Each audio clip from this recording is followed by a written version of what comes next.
You've heard the reports. The globe is warming, and it's our fault, and the consequences will be terrible. But you should know there is another side to this story, and scientists who've tried to tell it are often threatened, which makes me say, give me a break. The world is heating up fast, and we have ourselves to blame. Global warming is real, and we humans are almost certainly the cause.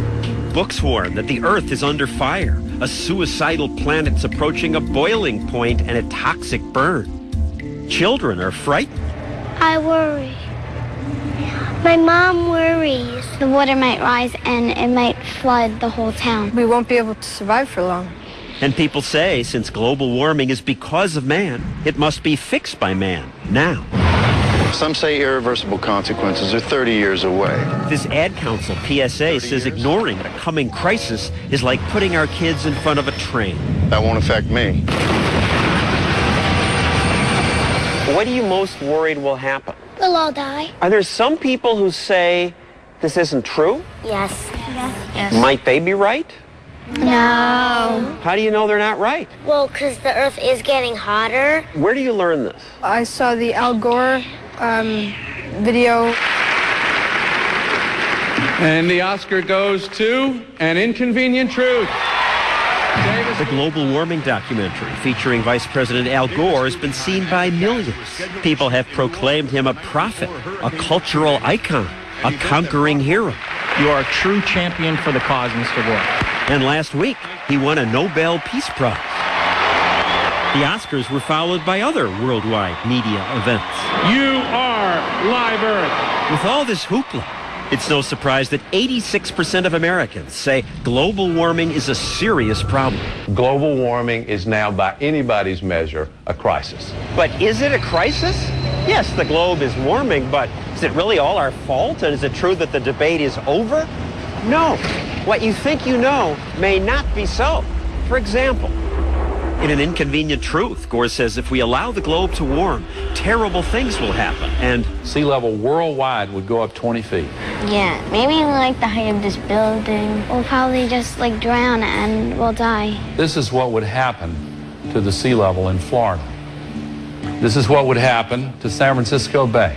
maybe in thousands of years, says the IPCC, the group that shared last week's Nobel Prize with the vice president. But in 100 years, the oceans might rise 7 to 24 inches, not 20 feet. A faster buildup of heat here. Mr. Gore also talks about melting ice caps. That's not good for creatures like polar bears. They show this heart-rending cartoon. A new scientific study shows that for the first time they're finding polar bears that have actually drowned. But I bet you didn't know that polar bears appear to be doing all right. Future warming may hurt them, but right now the World Conservation Union and the U.S. Geological Survey say most populations of polar bears are stable or increasing. There is one relationship that is far more powerful than all the others. The most impressive demonstration in Mr. Gore's movie is the big graph of carbon dioxide levels. Here's what the temperature has been on our Earth. Now, one thing that kind of jumps out at you is, did they ever fit together? My goodness, I knew that carbon dioxide's thought to amplify temperature increases, but this shows a clear cause and effect. For 600,000 years, when carbon rose, so did temperature. It suggests that carbon levels control temperature. But the real inconvenient truth is that carbon increases came after temperature rose, usually hundreds of years later. Temperature went up first. I wanted to ask Mr. Gore about that and other things, but he wouldn't agree to talk about this. Why should he when he and others say The debate's over. The science is agreed upon. The debate is over and the science is in. It's absurd for people to say that sort of thing. It's really wrong.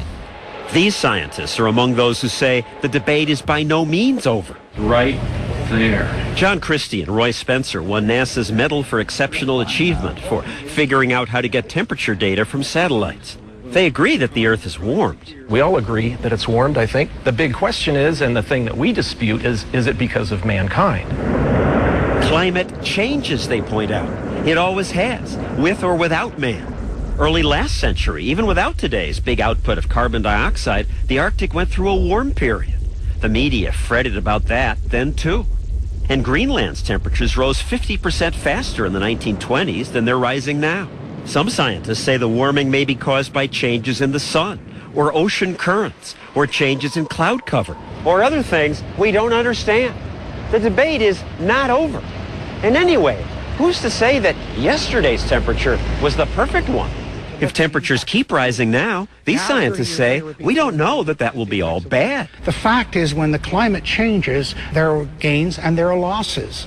But Tim Ball, who studies the history of climate change, points out that all we hear about is the bad news from the IPCC, that massive group of global warming scientists. 1,000 scientists. 2,000 scientists. 2,500 scientists say the globe is getting warmer and we are to blame. There's the most unmitigated rubbish talked about. Paul Ryder of the Pasteur Institute and John Christie say they were members of the IPCC. That so-called group of scientists, they say, is not what people think it is. The IPCC is the Intergovernmental Panel on Climate Change. It is governments who nominate people. You'll find in many chapters that there are people who are not scientists at all. Who are they? They were essentially activists. Members of groups like Greenpeace were involved. And when the IPCC report came out, not all its members agreed with what was said. We were not asked to look at a particular statement and sign our names to it at all. I got very frustrated and I resigned. But the IPCC still listed Ryder as part of the so-called consensus. I contacted the IPCC and said, look, I've resigned. I don't want to have anything more to do with this. And they said, well, you've been involved, so you're still on the list. Only when he threatened to sue, he says, did they take his name off the report. The IPCC denies that happened. Today, scientists like these are often smeared as deniers. We have Holocaust deniers, we have climate change deniers, and to be honest, I don't think there's a great deal of difference. Deniers are confusing the issue and delaying solutions.